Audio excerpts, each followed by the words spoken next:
Welcome everyone. My name is John Paul Deshawn. I'm the founder and CEO of Verso Ministries. We're here with Majd, who is a tour guide in the Holy Land. So welcome, Majd. Hello. And yeah, welcome to everybody who's joining us. If you're on the Zoom webinar, welcome. You can put a comment in the chat box or in the Q&A section if you have a question. If you're joining us on Facebook, feel free to drop a comment or a question. If you have those, we'll be monitoring those as well. So again, welcome everybody. And this is the third series and third event in the Meet the Guide series. So we're here with Majd, who is calling in from Beit Jala, which is right outside of Jerusalem, but also right outside of Bethlehem. So anyways, welcome, Majd. Why don't you introduce yourself? Well, hello everyone. Well, as John Paul mentioned, my name is Majd. Maybe it's hard for you to pronounce it, and maybe you're wondering what is that name. So this is the main problem I get when I meet my pilgrims. So when I introduce myself and I say my name is Majd, I sometimes change it because it's hard for them to pronounce it because it's an Arabic name, but it means glory. So I usually tell them, so if you find it very hard to pronounce my name, just call me Max. Max. So with 3 letters, I'm okay. I'm not greedy.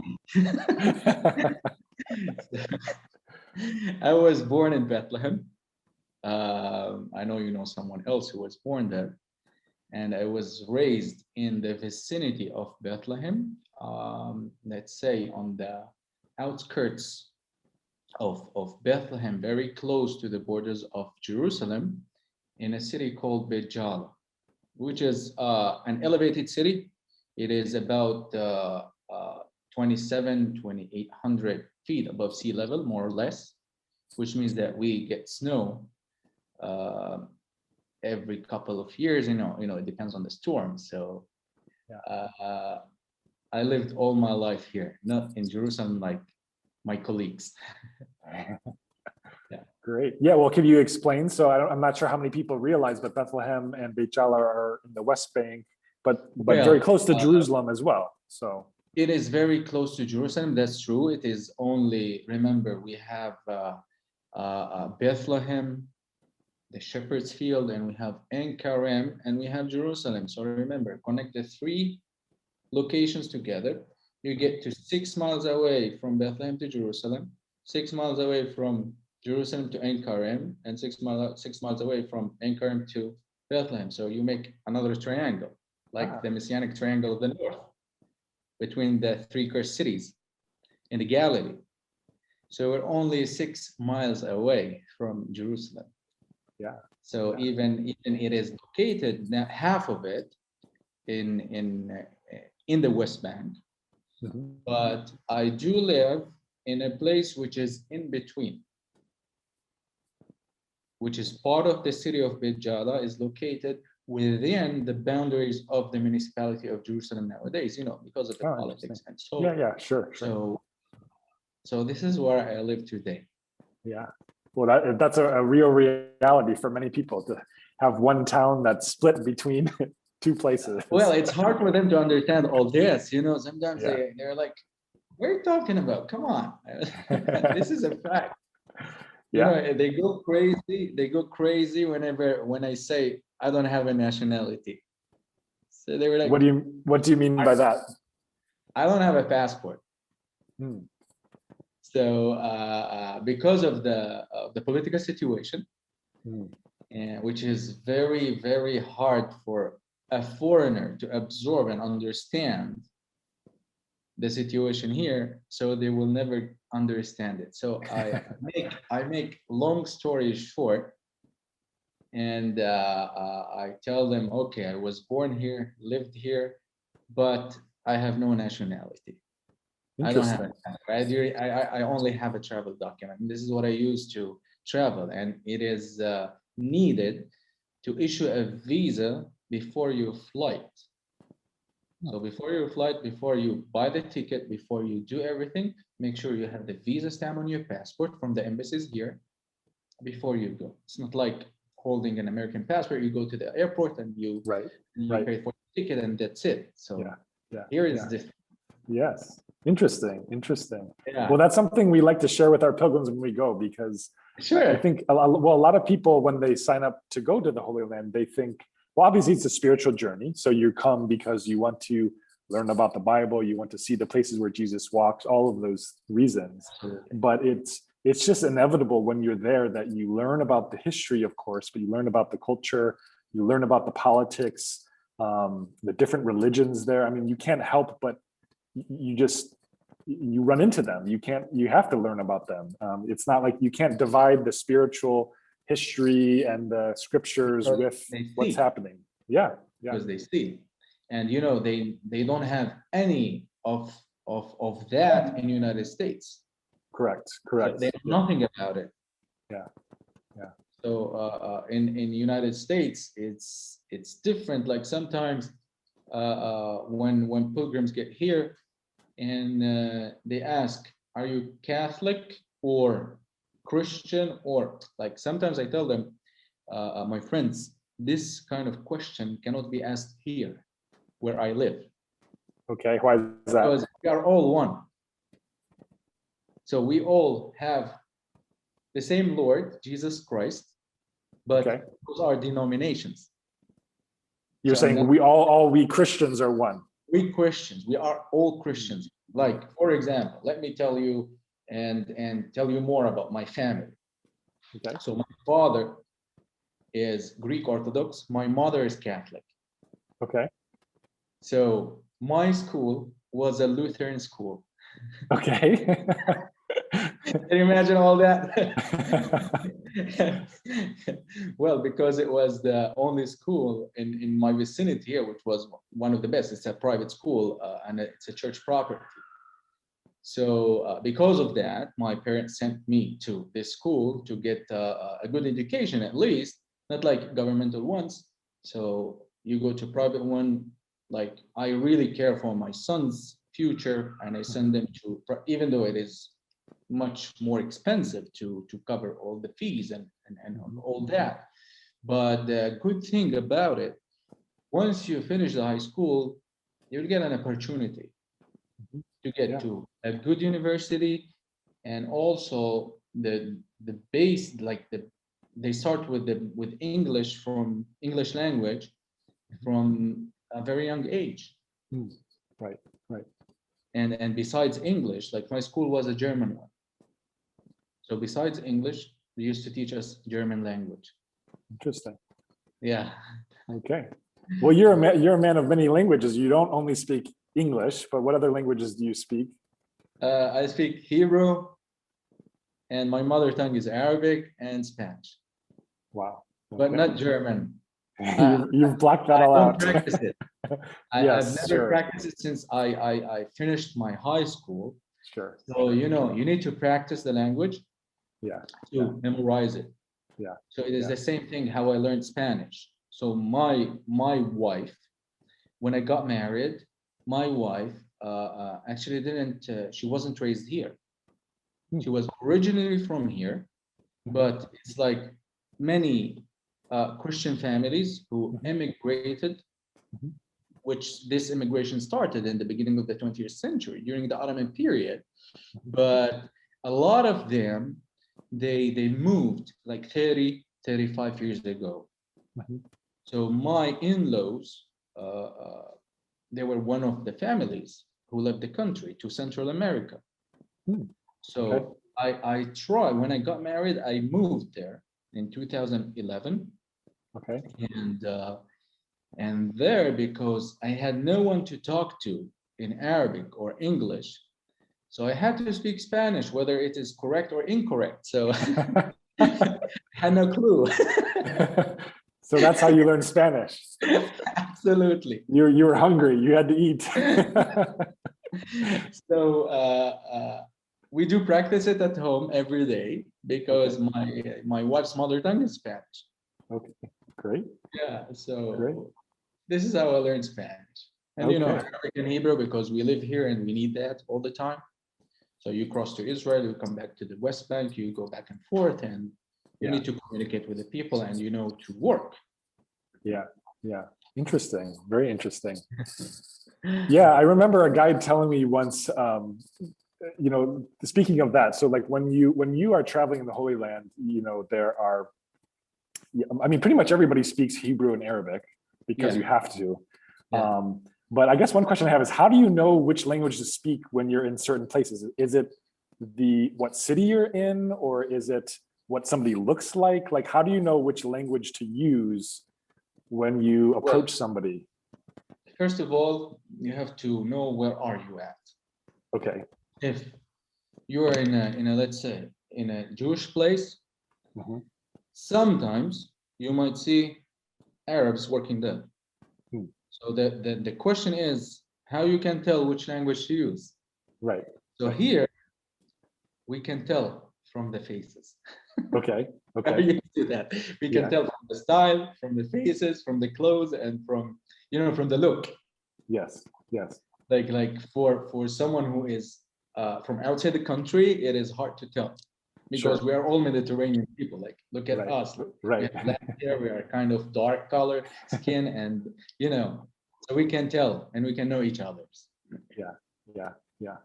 Very good. Yeah. So these two things that you have to follow. Yeah, it's interesting because I remember the guy telling me, and he made the mistake. What happened was he made the mistake of what language to use, and so he was trying to, I think, get through. I don't remember the exact story, but basically he was trying to get through somewhere. It was a guard, guarding a road or something. Yeah. And he thought it was Anyways, he used the wrong language, and so the guard. Well, it happens to me sometimes. Yeah, said but no and didn't let him through. It happened to me in one place only, which is the city of Haifa, where Mount Carmel is. Okay. Where Stella Maris. The people there. By the way, this is the best example of how Jews and Arabs they live peacefully in the country. In Haifa. So the city of Haifa, you cannot tell who is who. Okay. So it's like a mixed society. Interesting. Yeah, like I myself, I start with Hebrew. I don't speak Arab, even though I'm not sure of the person in front of me, but still I have to be on the safe side. Yeah. Yeah. Interesting. Yeah. Well, luckily for all of us pilgrims coming from the States, pretty much I've never met, I don't think, a pilgrim yet who can speak Hebrew or Arabic. Thankfully, everybody there also speaks English, so we can get around very easily. And all the people in the hotels and the guides and the bus drivers, everybody speaks English. We're spoiled. Absolutely. When we go visit. There's never an issue of a language barrier. So we're very lucky. The pilgrims, they learn two words when they come here. So they learn yalla, which we use, which is in common. This word is in common between Jews and Arabs. Where we spell it Y-A-L-L-A, yalla, which has literally 4 meanings. So it depends how you use it in the sentence. Okay. So we both use the same word. So a lot of pilgrims, they catch it whenever sometimes we are passing by and we have to leave the bus. Like I say, yalla, let's go. Yeah. Right. So they like it. So they like to learn a new word. And the other word is how to start a greeting, like marhaba, like hello. Yeah, so they learn it fast as well. So these 2 words, there is no doubt that any pilgrim can go back home without knowing these 2 words, at least. Yes, at least. That's great. That's great. Yeah. Well, good. Tell me about why you became a tour guide. Why is this? How long have you been a tour guide, and why was it something that you were interested in? Well, it's a long story. First of all, my dream was to become a tour guide since I was in high school. Really? And the thing is, when I finished my high school, I went to college. And while I was studying in college, actually, I studied IATA, travel agent. Okay. And during my studies in the college, I heard about the course, the tour guiding course. I was 17 years old or 18. So I said, okay, I'm gonna go and apply to go for the course. So I filled the application and I paid around $100 for the application and waited for my interview. They called me, come to this day, blah, blah, blah. I went and I stood in front of 4 or 5, professors, let's say. One is a professor, one is a director, one is from the academy, and they looked at me and they were like, how old are you? I was like, 17. And they were like, you still have so much time to come and study the tour guide course. Okay. But we can't accept you now. Because back then, they didn't accept below 24. Oh, wow. So Because you had several years. 17 years old. First of all, you cannot handle if an emergency happened with a group. Sure. Sure, a young man, come on. So you cannot tell, you cannot manage what to do, you cannot think. So you should have the experience first, the experience of life, the experience of working outside, the experience of depending on yourself and how to take care of others. And then you can go to the course. So I was so sad. Oh. I was so sad. And I went back home and I said, okay, I'm going to continue my college here. Actually, I wanted to withdraw and go to that course. And then maybe I'm going to come back to the college here. Oh, wow. Okay. Because the course was in the Hebrew University of Jerusalem. Okay. And in the western part of Jerusalem. Yeah. So I didn't forget and I didn't give up. So after 10 years, I went back again. Came back. Yeah. So I applied and thanks God I was accepted. It's hard to get accepted from to the course. Actually, they choose 45 people out of a bunch of applications. Mm-hmm. So you should pass at least the interview. Like they would never like it if they ask you a question and they say, I don't know it, or I came here to learn, they don't like it. Mm-hmm. So you have to have a little bit of background at least. To even get into the program. Yeah, it is a 2 years course. For sure, you have field trips every week. Mm-hmm. We covered like about 90 field trips, which means we used to go 4 or 5 sites every day.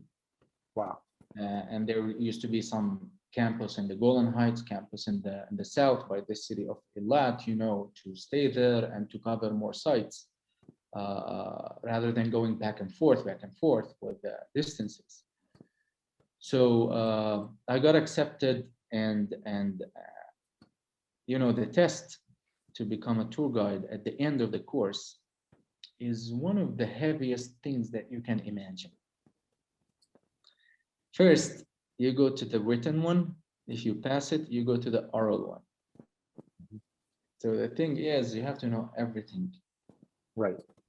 From A to the Z. So you pass the written, you go to the oral. Well, thanks God, I made it. And I got my license in 2016. Okay. So I'm kind of new in this field. Sure. But trust me, every day I learn something new. Mm-hmm. Like, I don't know if you like it if I tell you that I was ignorant when I finished the course. In what way? Kind of thought that you knew everything? Sorry? You kind of thought that maybe you knew everything because you finished the course and you're ready and okay. But there were only headlines. There were only headlines. So you have to dig deeper. Yeah. Like Duke and Alton. Dig deeper, and especially the Bible. Especially the Bible. So how did you do that? So over the course of, it's been 5 years now. So how have you continued to learn? Is it just from visiting and speaking more? Is it more reading? What does that look like? Well, first of all, it is for sure more reading. YouTube, sometimes you find a bishop is giving a sermon or a cardinal. Sure. Others giving you some studies, some facts or books. You get from here, and then you combine them all together. Yeah. So you get the climax of the story in one paragraph from different locations. So Right. you connect all the dots, and then you come up with something really makes sense. Sure. Yeah. Yeah. So yeah, I think that's something I think is very amazing from the Holy Land guides, because I mean, there's so much to cover. You could spend a whole week, in certain regions, and just visit, one site a day and still not learn everything. So absolutely. I guess, yeah. How does that look like? How do you distill all of that information and then present it very succinctly to say, okay, well, we only have maybe 5 or 10 minutes to learn about this church. So is it hard to pick and choose what you share with groups, or do you share certain things with certain groups and certain things to other groups? I mean, yeah, well, sometimes it depends on the time. Okay. So when there is a mass, we have to be there on time. Right. But I really don't like to cut from the explanations. Right. Of course. At all. Like, I really don't like it when the itinerary is full and you have like 6-7 sites a day, which is, you have to have a helicopter with you to do that. Right. So to give it time for the site to let them understand, this is the best thing. And this is what I consider my job is, which is not a job, but it is delivering the real message from the site, from the location, I do tell my pilgrims, sometimes we are not at the exact location, that's true, but the fruit of this location is what to learn, which message, Definitely. which hint Jesus meant or gave us to understand this message. Right. So like in Jerusalem, if I run out of time, I still have time in a different site, because all the sites of Jerusalem are all connected.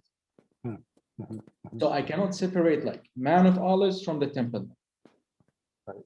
So it will never happen. Or you cannot separate Gethsemane from the Last Supper. Correct. Or the upper room. Yeah. Same thing, Holy Sepulchre. So the good thing in Jerusalem, if I couldn't finish like in time, I still can do it on the other side. Sure. And connect all the dots together. Yeah. So about timing and about explanations, don't worry about that. Yeah. Whether full or not. Yeah. Well, I think it's something that we really believe at Verso is to give time and space at each place. So there's a balance, because if you took your time everywhere, it would take you a whole month to do a pilgrimage. That's so the we best still have to, you're doing, actually. Yeah, that's the best you're doing. Yeah. So but it's a balance. So we don't try to cram too many things in, but also giving time. So one, the explanation, but then also to give people time to sit at a place and pray, soak it in, to think about things, and not just, okay, Majd, you talk for 10 minutes. Okay, everybody take pictures for 5 minutes, and then we leave the next. No. It's too fast. You have to go, you learn about the place. And actually something we really emphasize is to learn before you go.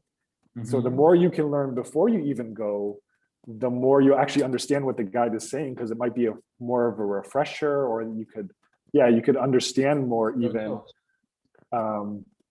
And so then you can actually enter into the place more. But if it's the first time, if you don't do any preparation and you go to the Holy Land, it can be very overwhelming, because everything is new, everything is different, and you're learning, and then it's very hard.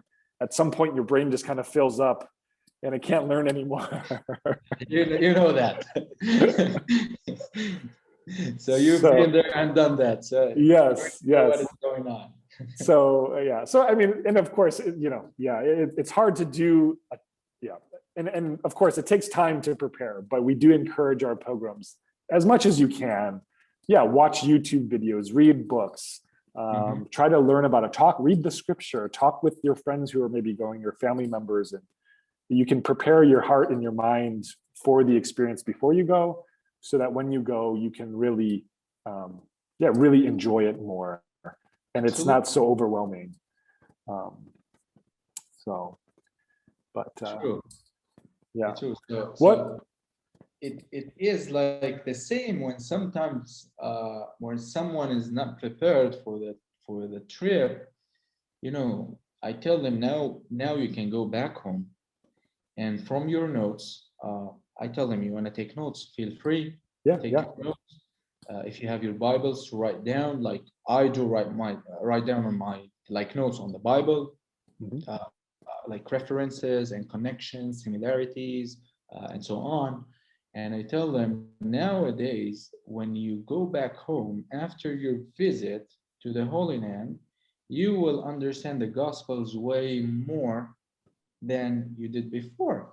Yeah, of course. Because now you can have in your imaginations the nature of the Holy Land, the geography of the Holy Land, and everything about the Holy Land, from east to west, from the coastal plain all the way to the Jordan Valley, to the Jordan River, the baptismal. So we go to the west and then go to the east, and we see the differences between every region and other of the geography of the place. Right. Yeah. So it helps them a lot to connect the dots. Definitely. Yeah, even just to know distances, to know, okay, when we say Jesus traveled to Jerusalem from Galilee, to know, okay, well, that, even for us, that's a couple hour drive in a car or a bus. So for Jesus to walk there, just to understand how long it would have taken him to do those things, they're simple, it's not life-changing information, but in some ways it is, because it helps you understand the context of what's happening, and like you said, connect all the dots together. Absolutely. It's different nowadays than how it used to be in the first century. Yeah. So, walking caravans. Yeah. That was the life. Definitely.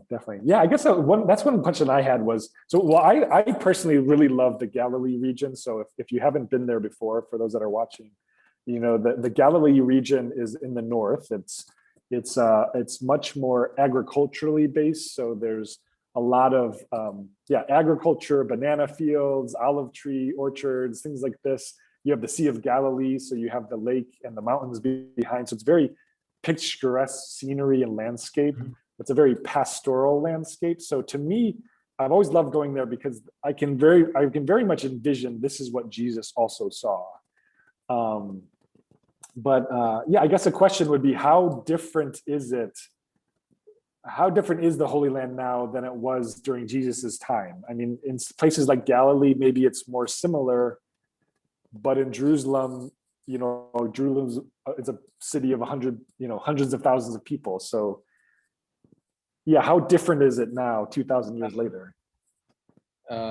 First of all, you mentioned that you liked Galilee more than other regions because of the greeny grass, the greeny fields, and everything. And this is exactly what happens to the Israelites, by the way.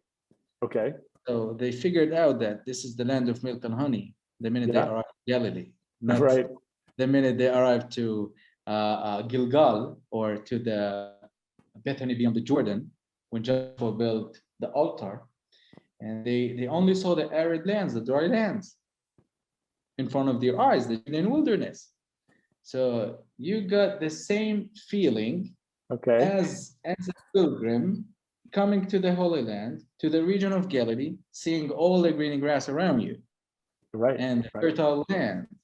So that region, that we can say it is kept the same, more or less the same, in the time of Jesus Christ, especially the plain of Gennesaret, the northern eastern shores of the Sea of Galilee, where we have Tabgha, where we have the multiplication, where we have the promise of Peter, when we have Capernaum, where we have Chorazim, where we have Bethsaida. So that region was kept as is. Well, rather than, because of different earthquakes and the erosion of the land, according to the location of the area there, which is at the end, especially from where Magdala is, at the very end of the Valley of the Doves. So this was all covered with the earth, which was brought by the water coming all the way through that valley to the Sea of Galilee. So that part, we can say that it looks similar to the time of Jesus. That's true. Yeah. But when you come to Jerusalem, it's a different story. Yeah. So Jerusalem was destroyed and rebuilt, the most city in the world. Right. It is a fact. Yeah. It is built, it is destroyed and rebuilt, the most city in the world. So when I say that, or the minute you hear that, so there must be something different today. Even though we do have some ruins and remains in different locations, different sites from the Roman period or first century. Yeah. But still maybe the upper parts are not similar. Yeah. So maybe the lower ones, yes, but Sure. the upper ones, no, it's different. Yeah. So, for example, you go today to Jerusalem, you see 20th century churches on different locations of different events, built over Byzantine and Crusader ruins. Mhm. But we do have small parts of the Byzantine period or other parts from the Crusader periods, but the main picture today is from the 20th century. Right. Majority of the places, like Mount of Olives, all the way from the upper part until you get to the slope towards the Kidron Valley. Then you go Mount Zion. You see different location or different structure, let's say, of the upper room, and the Dormition, which used to be once Hagia Zion in the Byzantine period. So it was destroyed because, throughout the history, different people invaded the land. So when anyone who wanted to come here and invade the land, they used to destroy what is there and build on top. So that is exactly what happens to Jerusalem. Right. So Jerusalem is different. Yeah. It's different. The Temple Mount is as is Temple Mount, and you can see it. It is higher than others, but the old city of Jerusalem nowadays, you can see that the houses, they have the same level of the Temple Mount today. But what if you go beneath the houses? You can see the arches, which are lifting actually the houses to make them same level. Wow. Yeah. So the thing is, you have to use your imaginations. Yeah.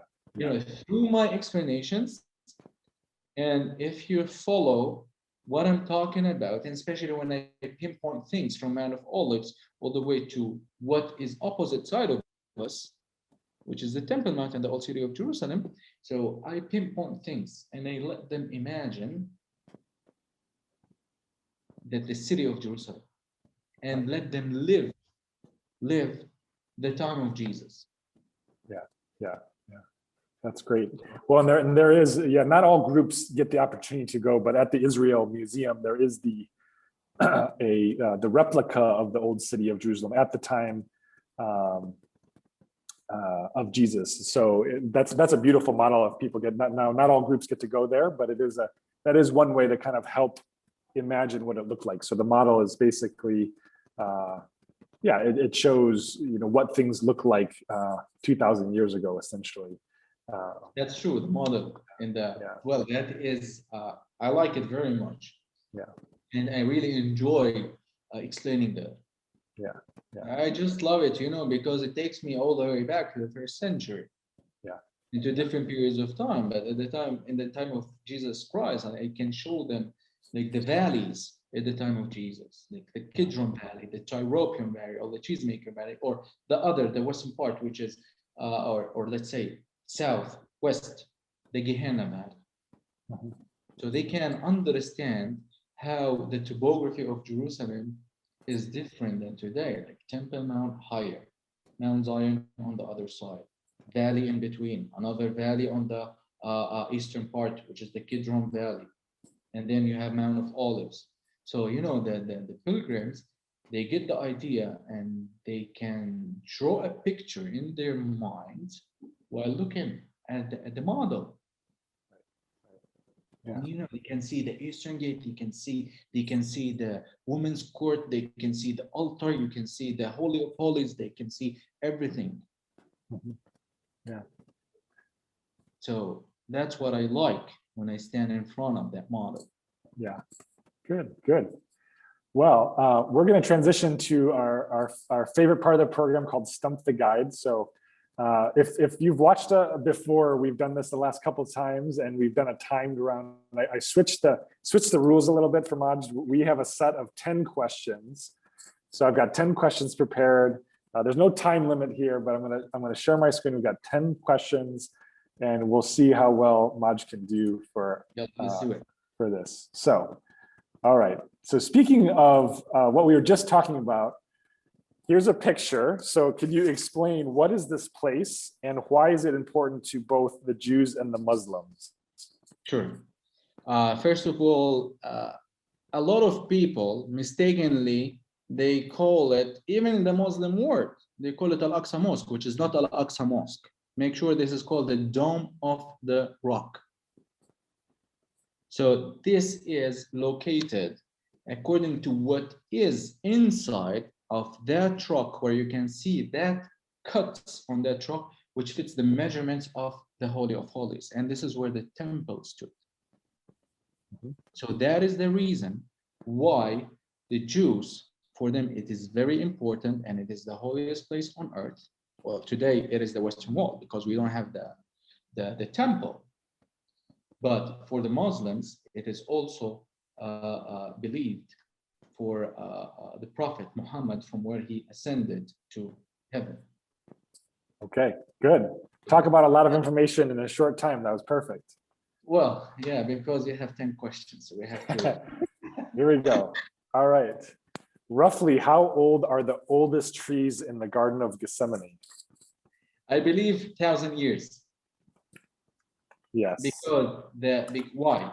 First of all, I always say, if the trunk of the tree did not witness our Lord, definitely the branches did. Because the Crusaders, when they came here the first time by Godfrey de Bouillon in 1099, they took branches and planted the branches of the olive trees in that garden. So we can say 1,000 years old. Great. And others might tell from the time of Jesus, which is also acceptable. Right. Good. Okay, so what does the Latin word calva translate to? Calva, like the calva is the where Jesus was crucified, the Calvary. Correct. So what does that translate to? That's the next question, but Translated, calva is the crucifixion. close. It's skull. Skull. So well, that it is Golgotha, and yes. yeah, it's Yes. true. Yeah. So what Holy Land that. site? Yeah, what Holy Land site is this reference to, and how does it relate to the site's appearance? What Holy Land site is? So Calvary. Yeah, and how does it relate to the site's appearance? You mean the Holy Sepulchre? Correct. Yeah, Calvary inside of Holy Sepulchre. Yeah. Nowadays it is inside, but remember back then it was outside. Yeah, since the time of the Crusaders. So how does it relate? How does that word skull relate to how the site looked at the time of Jesus? Well, first of all, it was an elevated area, which used to be known in Greek Golgotha, which means a skull, the place of the skull. By the way, I didn't get exactly the previous questions that I really know it, the skull. And I thought that you meant the location. Anyhow, so it was an elevated place, which is made of a bedrock, a huge bedrock, and looked like a skull of a person. So that is the reason they called it the Golgotha or the Calvary or the crucifixion. And it used to be outside the city, at a crossroad of the Cardo and the Deco Mounts. so all people Great. can see what is going on there. Yep. Okay. In what year were the Dead Sea Scrolls first found? 1947, by a Bedouin. Correct. Correct. Okay. So while you traveled to But Abu Dhabi- Bethlehem, Yes. what's that? The shepherd's name is Muhammad Abu Diab, the one who found There you go. the Good. Dead Sea Scrolls. Bonus points. Perfect. So while traveling to Bethlehem, you'll come across several street art displays like we see here. So these two are attributed to which anonymous artist? Banksy. Correct. Correct. Banksy. Okay. Yeah. Where can you find this statue? The Visitation. Visitation Church. Great. Yeah, this is in Qur'an. We were talking about that at the beginning of the conversation. By the way, Okay. by the way, connect this to First Samuel, Hannah's prayer. And Okay. Samuel. Go ahead. Yeah. Good. So next is what are the three rivers from which the Jordan River gets its waters? Dan, Hasbani, and Banyas. Okay, that was an easy one, apparently. All right. The following painting depicts a French military leader and his troops on the way to the Holy Land. What is the name of the leader, and in what Israeli port city were they stopping in? I'm not sure about this one. This is a hard one. So this is actually found in the Louvre in France. So this was the hard one to try to stump you. So it's Napoleon, and he stopped at the port of Jaffa. Oh yeah, Napoleon Bonaparte. Yeah, 1799 when he came here for the first time, and he was kicked out by the Brits after they helped the Ottomans. There you go. So you got it. Yeah. Very good. Very good. Okay, last question. 10th question. Where's the best place to eat shawarma in Jerusalem? In Jerusalem, shawarma. Different places actually. Like everyone has his own taste, like and the flavor is different. Like you cannot eat shawarma. How is it different? Because to us, shawarma is shawarma. How is it different? It depends on how they prepare it and which meat they use.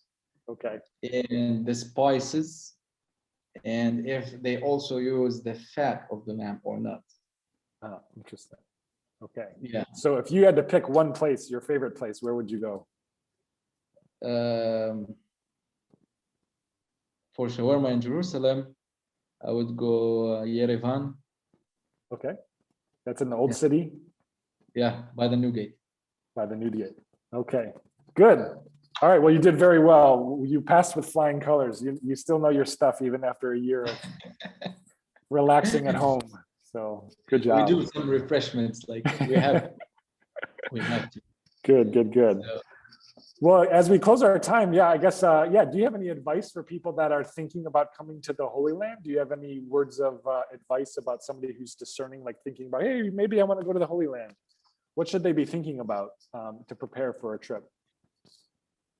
Well, first of all, what is going on nowadays of the COVID-19, and so we have to follow the rules. There is no clue about that. We have to follow the social distancing and vaccinations. But this is, for me, it's a minor point. But the major one is, I believe, coming to the Holy Land will change your life. I really believe that. Because, first of all, with Verso Ministries, you are in safe hands, and you get to people know, well, I'm not bragging or anything, but me and my colleagues, we really know how to give the fruit of the topic and how we connect the dots all together, especially from Old and New Testament. So I know that a lot of people are not familiar with the Old Testament.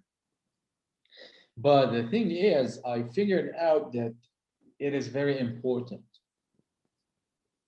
It is very important in different ways. because the Gospels were written in a way which, like Luke, written to the Jews, and he used some phrases according to what is written in Isaiah. From the repetition and everything, they used to know. He doesn't need to repeat what is written there. Right.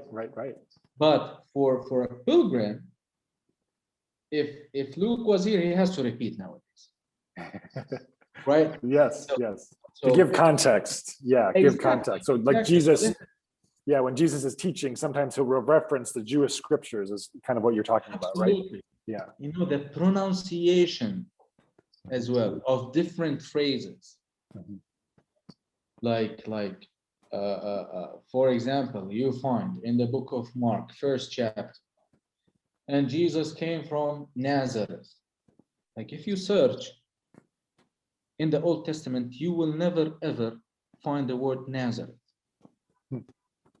which Mark meant he came from nowhere, going to nowhere but the cross. So that is the good thing that you can learn here in the Holy Land, because we call it as the fifth gospel, and you can connect all the dots together, and trust me, and I really believe it. The visit and the pilgrimage to the Holy Land, well, I'm telling you this, and I got some chills, by the way. It can change people's hearts and faith. You bring them all the way deeper in faith. So this is one, well, that's what I tell, that is my job, to bring people back to faith and make them even deeper in the words of God and the scripture of God. Great. Thank you. I completely agree with that. You so well said. I don't have anything probably to add there other than we don't have the time to go through all these things now, but this is let's say an example of what they can learn here. Yes. Especially being in that spot where Jesus was baptized and looking at how they are very low, which is the lowest spot on earth, that area. So from the low, because the redemption comes from the low all the way to Jerusalem, to the salvation. Well, it almost seems trite or maybe a little cute to say this trip will change your life. It kind of seems like a marketing method or something, but no. I mean, I completely agree. I completely agree with you, because if you are a person of faith and you read the Bible, you go to church, you know about Jesus, you pray, it's almost unimaginable how much more you learn when you're able to go to the Holy Land. And until you experience it, if there's those experiences that you can't quite put into words, and this is one of them. So no words are going to be sufficient to describe what happens, other than to say that it really is worth it. It's worth it, and it does impact you on a deeply personal level if you're open to it. If you go into it with an open heart, open mind, I completely agree with what you're saying. So okay, well, we do have a couple questions from people attending. So one question was said. One person asked about. I think what they're referring to is that they said that my cousin was shown a different church outside of the old city that's called a different tomb of Jesus. So their question is, where is the actual tomb? So I think what they're referring to is there is the tomb of Christ within the Church of the Holy Sepulchre, and then there's also what is called the Garden Tomb. And so could you explain maybe the difference there, and where do you feel like the actual tomb of Christ might be? Absolutely. First of all, if we want to go back to history and historians who wrote about the location of the Holy Sepulchre today, first of all, make sure that the Holy Sepulchre at the time of Jesus was outside the city walls. So when you get to the 7th, 8th stations, so you are about to move from the inner parts outside the walls back then. to a place called the Calvary or the Golgotha or that garden or that quarry. So it was full of rocks, and this is, as I told you, that the thing why Romans chose that area, because it was on a major intersection. So from east to west and north to south, because the location from where you can leave the city walls from two directions, from two gates, to the outer part of the old city back then, which today we have a different structure in the old city, and even the walls of the old city from the Ottoman period, from the 16th century, from the time of Solomon the Magnificent. But the 19th century place, which is called the Garden Tomb, which is located at the northern part of the old city of Jerusalem, just opposite part. If you leave the Damascus Gate and you continue all the way straight, you will end up at the Garden Tomb. So there is a cave, and there is a place for, let's say, similar to the Rolling Stone. And they have a picture there showing you that rock looks like a skull. But we follow the historians. We follow what is written in old books, not new books. Because back then, early Christians used to have 4 sides of the way of the cross, going from Mount of Olives, Gethsemane, upper room, and then all the way to the Holy Sepulchre. So all the people venerated that place. All the people, the early Christians or the Judeo-Christians, kept that place. And one of the reasons why Adrian in 135 built a pagan temple and changing the name of the whole place of Jerusalem to Aelia Capitolina. So he wanted to eliminate or to stop the people going and worship that place. And the tradition was kept. Right. At the Church of the Holy Sepulchre, where the Church of the Holy Sepulchre now. We call it the Church of the Resurrection. As locals, we call it the Church of the Resurrection.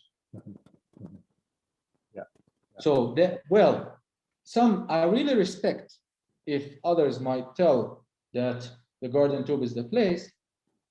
I highly respect that, but we have one thing in common: an empty tomb between the two locations. But if you want to follow the truth, go to the Holy Sepulchre. Okay, you heard it here from Majd. Faith won't tell you if you have to go to the right place. Your faith, you can pray at home. You can pray in your closet, as Jesus said. So it's not about the site, but it's about the message and our faith. Yes, that's true. That's true. Good. Okay, another question I had was, if there's somebody might be disabled, are there ways to be able to travel in the Holy Land? Let's say if you're in a wheelchair or another, something like that, are you able to get around to the places, or is it more difficult? Most of the places, yes. Yeah. Vast majority of the places, yes, you can do it. But in the old city of Jerusalem, whether if someone can take the wheelchair and pull the person, or sometimes we ask like the golf cart. Recently they use them a lot in Jerusalem, which actually replaced the donkeys. So one of the previous mayors of Jerusalem, he replaced the donkeys and the chariots of donkeys by like very little trucks, which he saw in Germany after one visit that he went. His name is Teddy Kollek. So he thought that this idea might fit exactly for the old city of Jerusalem, and we can use them instead of the donkeys and the chariots. So nowadays we have golf carts. Great. Yeah. So I would agree. So I think, if you are disabled, if you're in a wheelchair, or have some other physical ailment, certainly you could contact our office. We could help you work that out. So there are provisions that can be made. It can be, depending on how significant your mobility, if you're really immobilized, it can be more difficult, but certainly something we would be happy to talk with pilgrims about. And also, if it's not, doesn't make sense to join with the group, we certainly could do a private thing for a family or small group if that's better for somebody with unique needs like that. So great. Well, the last kind of shout out for any questions, but yeah, I just wanted to thank you, Majd. This has been a lovely conversation. We can't wait to get back there. Could you, I guess last question for me would be, could you speak a little bit more about, so I know Israel is reopening. It sounds like end of May, they will be welcoming groups back to come. Is that correct? And what would be required from pilgrims when they come? If they came like this summer, for instance, what would be required from them? Well, the requirements for now, I believe that this will change by time because they just want to start. They want to see how is everything, and I bet that everything will be changed. They ask you for a PCR test. Any airline nowadays, they ask you for that. Right. The airline is responsible for the passengers. But once you arrive here, you will have to have another PCR test in the airport. So a COVID test when you arrive. Yeah, you get the result in 20 minutes. Okay. And I am not sure if they ask for antibodies. And for sure the vaccination. Mm-hmm. So this is a must. Yeah, from what I've heard, I believe, and again, we can clarify that if people call, but I believe it is if you must be vaccinated or have proof of the antibody from your doctor that you've been infected with COVID previously. So, well, we'll keep up on all of those requirements, but we're very excited to travel back when we're able to. So for those that are joining that are interested in traveling, you could head to our website, www.versoministries.com, and you could see all of our departures for the Holy Land. We have our first ones begin in September, I believe, and this fall, which is a great time to visit. It's beautiful weather in the fall. And certainly if you want to follow up with Majd, if you want to see, follow along. I know he posts pictures often. I know they've been doing some traveling field trips with the other guides and things. So you can friend Majd. I'm sure he'd be happy to talk with you further if you had any particular questions. But yeah, I just wanted to thank you so much, Majd, for your time, for your lovely conversation. And again, if anybody wants to join us, you can head to our website, which is listed here. You can also email me, call us in the office. We'd be happy to walk through what a pilgrimage to the Holy Land might look like for you. So great. Well, any departing thoughts, Majd, other than come see you in the Holy Land? Please do it as soon as possible. We need the pilgrims to come back here, which is the only thing we're looking for and we are praying for. Yes, agreed. Yes, the Holy Land with no pilgrims is almost dead. Yeah. I remember I was speaking with Rami, one of our other guides, a few weeks ago, and I asked him what it's like, and he said it's, I thought he was going to say it was kind of nice in a way to have the holy sites be quiet, and you kind of imagine it as a very peaceful thing. But his response was totally the opposite. He said, it's just so sad. He said, these places are meant to be visited. They're meant to be prayed in and be alive and vibrant. And right now they're not. And that is sad to think about. So, it hurts me. Yeah. It's a ghost city. Right. So, well, there still are wonderful people there who are taking care of the places. So we'll certainly keep you all in our prayers. Thank you again for being here, and hope to see you soon in Jerusalem. Sure. Hope to see you soon. Okay. Thank you. Goodbye, everyone.